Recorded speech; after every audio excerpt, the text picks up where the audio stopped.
여러분 안녕하세요. 오늘 우리가 배워볼 단원은 7-3단원 사회 집단과 사회 갈등 단원입니다. 이 단원을 배우기 위해서 우리는 먼저 사회 집단에 대해서 배워볼 거예요. 사회 집단은 세 가지의 중요한 기준이 있습니다. 첫 번째가 일단 두 사람이 모여야 된다는 것입니다. 이 집단이라고 표현을 하기 위해서는 두 사람 이상이 모여야겠죠. 그리고 이런 모여있는 사람들이 소속감을 가지고 있어야 돼요. 내가 그 집단에 들어가 있다라는 소속감을 가지고 있어야 되고, 마지막 세 번째는 지속적으로 상호작용을 해야 된다는 것입니다. 이렇게 두 사람 이상이 모여있고 소속감을 가지고 지속적으로 상호작용을 하는 집단을 우리는 사회 집단이라고 부르기로 했습니다. 이런 사회 집단의 예시 중에 가장 기본적인 게 가족이 되겠습니다. 두 명 이상이 모여야 가족이 되고요. 내가 가족에 속해 있다라는 소속감을 가지고 있고 지속적으로 항상 상호작용을 하기 때문에 가족은 사회 집단이라고 볼 수가 있겠죠. 다른 예시로는 우리 반, 학교, 직장 이런 것들이 있을 수 있겠습니다. 이러한 사회 집단은 개인에게 지위와 역할을 부여합니다. 예를 들어서 우리 반에 반장을 뽑았다, 부반장을 뽑았다 이런 것들은 지위를 준 거고요. 또 그 지위에 걸맞는 역할을 기대하고 있는 겁니다. 사회 집단은 개인에게 지위와 역할을 부여한다. 또한 개인과 사회를 연결시켜주는 매개체가 될 수 있다. 우리는 개인으로서 살아가는 존재는 사회적인 존재가 아니겠죠. 우리가 사회적인 존재가 되기 위해서는 집단 안에서 다른 사람과 상호작용을 해야 됩니다. 이렇게 상호작용을 할 수 있도록 매개체가 되는 게 바로 사회 집단이 되는 거겠죠. 이런 사회 집단에는 중거 집단이라는 새로운 개념이 나오는데, 이 중거 집단은 개인이 어떤 생각이나 행동을 할 때 기준으로 삼는 집단이라고 정의를 할 수가 있습니다. 예를 들어서 선생님이 어릴 적 선생님이 학교 다닐 때는 공부 잘하는 친구들만 모아놓은 특별반이라는 게 있었습니다. 선생님이 이 특별반에 들어가기 위해서 모든 선생님의 생각과 판단, 행동을 다 특별반에 맞춰놓고 있었어요. 선생님 PC방에 가고 싶은데, 게임하러 PC방에 가고 싶은데, 특별반에 들어가려면 공부를 해야 되기 때문에, 공부를 해야겠다. 선생님의 판단의 기준이 되는 게 그 집단이 된 거죠. 특별반이라는 집단이 되는 거죠. 그런 집단을 우리가 준거 집단이라고 표현을 합니다. 선생님이 실제로 속한 집단은 준거 집단인 특별반이 아니었어. 그러면 선생님은 특별반에 들어가지 못했다는 상실감, 소외감, 이런 것들 때문에 만족감을 못 느낄 텐데, 선생님이 나중에 특별반에 딱 들어가게 됐을 때 내가 속한 집단, 내가 특별반에 속해 있었으니까 속한 집단, 그리고 내가 생각하는 준거 집단, 내 판단의 기준이 되는 준거 집단인 특별반이 일치했기 때문에 만족감을 느끼고 행복감을 느낄 수가 있었던 거죠. 선생님 만약에 못 들어갔다면 실망감을 느끼고 열등감을 느꼈을 거예요. 그 준거 집단과 내가 속한 집단이 달랐기 때문에. 사회 집단은 이렇게 정의를 할 수 있겠고, 이런 사회 집단은 여러 가지 분류 방법이 있습니다. 자, 그 분류 방법을 한번 보도록 하겠습니다. 이 사회 집단을 분류하는 방법은 세 가지가 있는데 기준에 따라서 이렇게 분류를 합니다. 먼저 내 집단, 외 집단이라고 불리는 것들로 분류하는 기준이 뭐냐면 바로 소속감입니다. 내가 그 집단에 속해 있는가, 속해 있지 않은가, 이렇게 소속감으로 사회 집단을 분류하고 있습니다. 선생님이 속한 집단, 만약에 내가 속한 집단이 있다면 그거는 내 집단이 되는 거고요. 속해 있지 않은 다른 집단은 외 집단이 되는 겁니다. 선생님이 방금 말했던 중거 집단에서 말했던 특별반이라는 집단이 선생님이 속해 있기 전까지는 외 집단이었다가 선생님이 특별반에 들어가면서 내 집단이 되는 거죠. 이렇게 소속감에 따라서 두 가지로 나눌 수가 있습니다. 자, 두 번째 기준은 접촉 방식입니다. 이 접촉 방식이라는 말은 내가 얼마나 친밀감을 느끼냐에 따라 다르다는 거예요. 내가 아무런 목적 없이 친밀감을 가지고 친한 친구들이랑 논다. 그럼 1차 집단이 되겠고요. 단순히 사무적으로, 업무적으로만 만났다. 이러면 2차 집단이 되겠습니다. 예를 들어서 뭐 직장에 갔는데 그 직장 내에서는 서로 친밀하지 않아요. 친밀감을 형성하지 않고 유대감을 형성하지 않고 업무만 하는 직장이라고 생각을 해봅시다. 2명 이상이 모여서 내가 회사에 들어갔다라는 소속감도 느끼고 있고요. 지속적으로 상호작용을 해요. 직장이니까. 그렇지만 전혀 친밀한 관계는 아니죠. 그런 것들을 2차 집단, 친밀하게 관계를 유지하는 집단을 1차 집단이라고 보고 있습니다. 자, 마지막 분류 방식은 뭐냐면 결합의지입니다. 이 결합의지라는 거는 처음부터 내가 그 집단에 속해 있는가 아니면 내가 내 의지를 가지고 그 집단에 속하는가에 따라서 달라지는 겁니다. 내가 태어날 때부터 어떤 집단에 속해 있었다. 그거를 공동사회라고 표현을 하고요. 내가 내 의지대로 어딘가에 속했다. 이익사회가 되는 겁니다.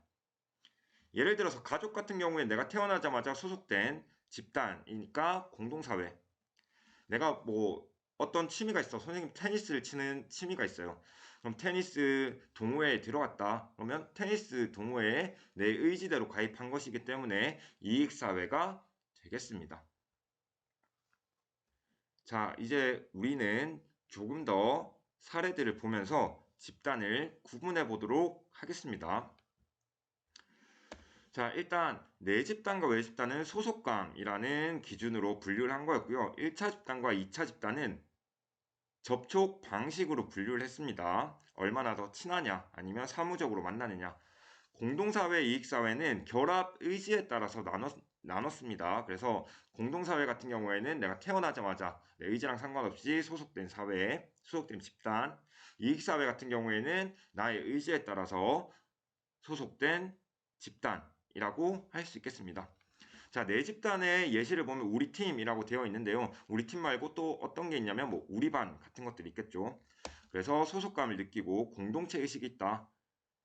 외 집단은 반면에 상대팀, 뭐 옆반, 옆학교 이런 것들이 사례가 되겠고요. 특징으로는 우리 반, 우리 팀, 그러니까 내 집단과 경쟁 관계를 가질 수 있다는 겁니다.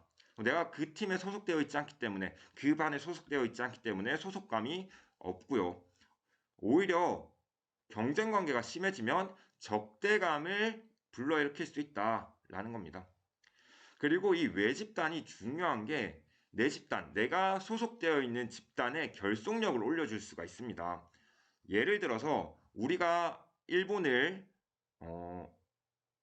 우리나라가 내 집단, 일본이 외 집단이라고 표현을 할 수가 있겠죠. 이런 일본에서 독도가 자기 땅이다 이렇게 막 얘기를 하면 우리나라에서는 내 집단에서는 우리가 소속된 내 집단에서는 그 일본의 그런 주장을 반박하기 위해서 서로 결속하는 힘이 있죠. 이렇게 내 집단을 결속시켜주는 것이 있더라. 자, 1차 집단과 2차 집단은 우리가 접촉 방식에 따라 분류를 했죠. 그래서 1차 집단은 우리가 되게 친밀하게 생각하는 집단이다. 그래서 또래 집단이나 가족 같은 것들이 포함될 수가 있겠습니다. 이런 1차 집단 내에서는 친밀감을 느끼고요. 사람과 사람을 인격적으로 대하고 있습니다. 그래서 이런 1차 집단 내에서는 인성과 가치관을 형성시켜 주는 것이 1차 집단의 역할이라고 할 수 있겠습니다. 2차 집단 같은 경우에는 친밀감을 느끼는 것보다 좀 사무적으로 대한다라고 생각하시면 될 것 같아요. 회사, 군대, 정당, 학교 같은 것들이 2차 집단에 포함이 됩니다. 자, 그래서 이런 2차 집단은 특히나 목적에 의해서 만나게 돼요. 회사에선 일을 하려고 만나고 군대는 방위, 우리나라를 지키기 위해 만나고 정당 같은 경우에는 나의 이익을 위해서 만나는 거고요. 학교도 뭐 배움을 위해서 만나는 것이겠죠. 이런 학교가 좀 헷갈릴 수 있는데 학교에서 만나는 또래 집단 같은 경우에는 1차 집단에 포함되지만 학교 그 자체는 2차 집단이라고 할 수 있습니다.